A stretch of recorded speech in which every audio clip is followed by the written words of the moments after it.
Hello everyone, I'm here with the new video, and as I promised, today I will talk about the variance. What is variance and what is the meaning of population variance, sample variance, and today I will answer three questions which majorly been asked in the interviews. First question is why we use variance, why not range? Because variance is also talks about spread and range also talks about spread. That's the first question. Second question, if you see in the formula we are using the square, right? Why we are using squares? Most of the time you'll have this question. And the last but not the least is a very interesting question: why in case of population variance we use n, and in case of sample variance we use n-1. So today I will answer these three questions. Stay tuned with me and please focus on this. So firstly, what is the meaning of variance or the population variance? Is nothing but it's talk about the spread of your population data, or spread about the data, which is nothing but like this. So it will tell you, okay, what is the spread, highest value, lowest value, and the mean, right? So in terms of population variance, this is the formula. In terms of sample variance, this is the formula where you have mu as the population mean. Here you have x bar as the sample mean. You have n the population size and n-1 here. This n is the sample size. So this is the population size and this is the sample size. Okay.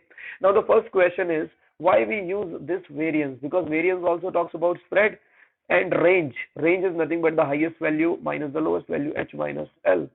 So why don't we use range? So let me answer this first question. Assume this is the data point, right? If you see this data, the highest value is 20 and the lowest value is 1. So if I minus 20 minus 1, you will have 19 as a range. Okay. So this will tell you, okay, the spread of this data is 19.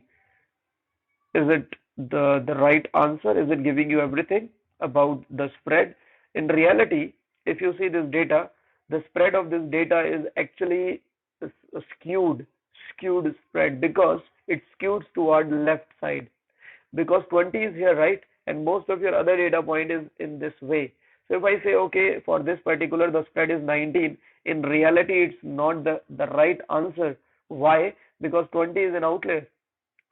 So what is the right way then? Why? So if it means range is not giving you the clear picture, because your data is skewed, maybe left skewed, right skewed, positively skewed, or negatively skewed.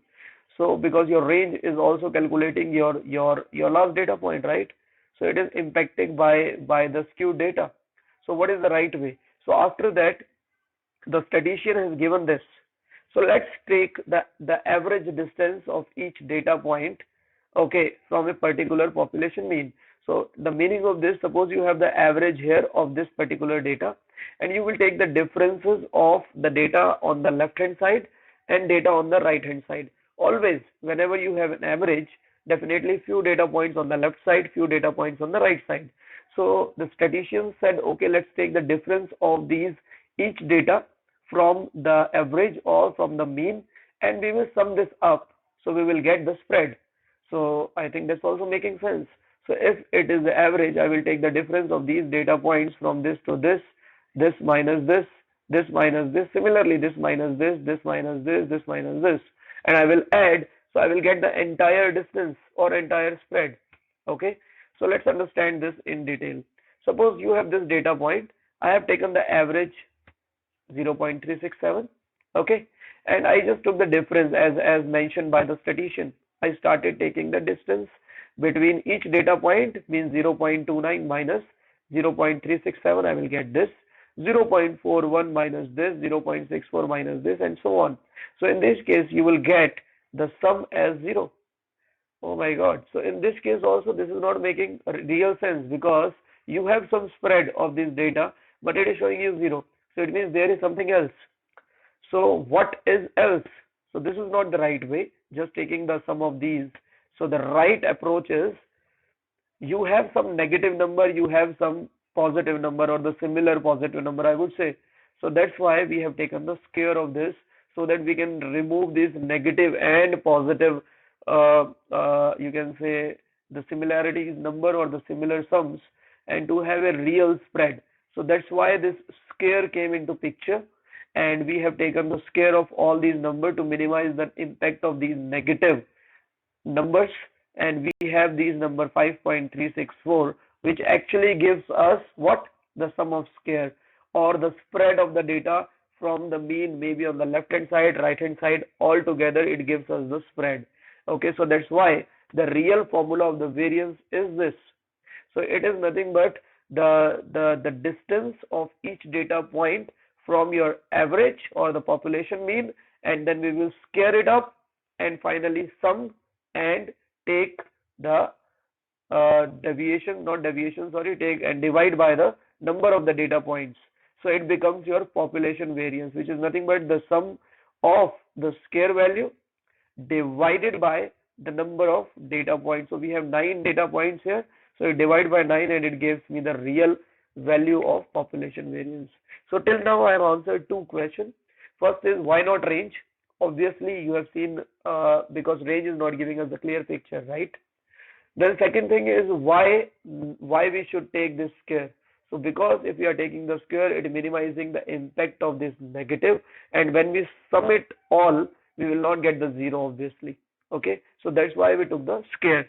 Now the last but not the least, but a very interesting question. Here in the population variance, we are dividing by n.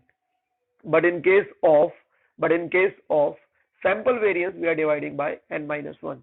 Now let me explain you why n minus 1 and from where it comes, or why it is n minus 1. Okay, so I have taken the same data points here.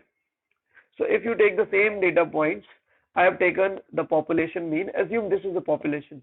Okay, assume there are 9 data points and we have the population of 9. That's it. And this is the population mean. And I took the same difference square which we have just learned. And now assume out of these 9 data points, I took these 4 data points as samples. So what I'm doing is I'm saying this 9 data point is a population. I took these 4 samples from this population. Okay, and I did the similar study on this population to give you an answer why we use n minus 1. Okay, let's understand that. Now I took these 4 samples as I mentioned. I taken the sample mean as 0.195. I took the average of all these. I get 0.195, and then I taken the difference of x minus x bar and so on, and then I take the square of these and I get this number. But I know the formula of the variance says it should be the difference between the samples and the population mean, and I know the population mean of the 9 samples or the population is 0.367. Let me repeat. There were 9 samples or 9 data points, sorry, which we say as population. From there we took these 4 samples as samples. So here I took the sample mean, and here I'm mentioning the population mean because we know for those 9 data points the population mean is here, right? And for now I'm using this formula only because I don't know this formula, right? So I took the sum of square divided by n. N is nothing but 4, right? So I divide this with 4, I get the variance sample, and similarly I get the variance of population, this value, the sum of square divided by 4, and I got this value. Now if you see, I took these 4 data points and I'm getting this number which is less than this number, and believe me, you take any other 4 sample out of those 9, or you have any other population, you consider any other number, whatever you want. Okay, do it in Excel, do it in your notebook, take any sample, let's say 10, 15, 50 samples, consider it as a population, take 4 sample, 5 sample, even 2 sample out of it, and do the similar study with the same formula as n, and always you will find this: the variance of sample will always be less than the variance of population, always. Okay, but in reality, if I tell you, in reality we don't know the population mean. Why? Suppose I'm standing on a line, okay, and I'm calculating the weight, and I took the samples of weights 1, 2, 3, 4, 5, 6, 7, 8. I took 30 samples. So again, I'm taking the sample and I take the average, I consider the variance or whatever. So for those 30 samples, these are samples, these are not population, right? I don't know the population. So in most of the cases, in most of the studies, we don't know the population. But what we do, we take the sample, and whatever the variance is coming or whatever the average is coming, we want to consider or we want to estimate those samples, and we want to, what we are doing, we are concluding for population variance. So we will conclude, okay, the average of this population is this much. So what we are doing is, from the sample variance we are estimating the population variance, right? But if you see in reality, your variance samples or the sample variance is less than the population variance. So to minimize or to improve your estimation or to minimize these gaps, what we do is we divide, or we need to actually increase this number. And how we can increase this number? By changing the denominator. So that's why the statistician has studied again and find out, if we divide the sample variances, instead of n, if we divide by n minus 1, it is giving a close estimation. I'm not saying the exact number, but it will give you a close estimation of your population variance. Indirect way, this number will increase little bit and it will be close to your population variance. So that's why we are increasing the denominator, or sorry, we are taking the denominator as n minus 1 in case of sample variance. And if we already know this is the entire population, and if we want to know the entire population variance, then we use n formula.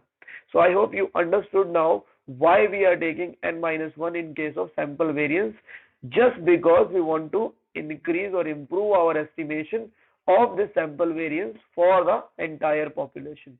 So that's the concept of n minus 1. I hope now you are clear about these three questions: why not range, why to take the square, and why this n minus 1 in case of sample variance.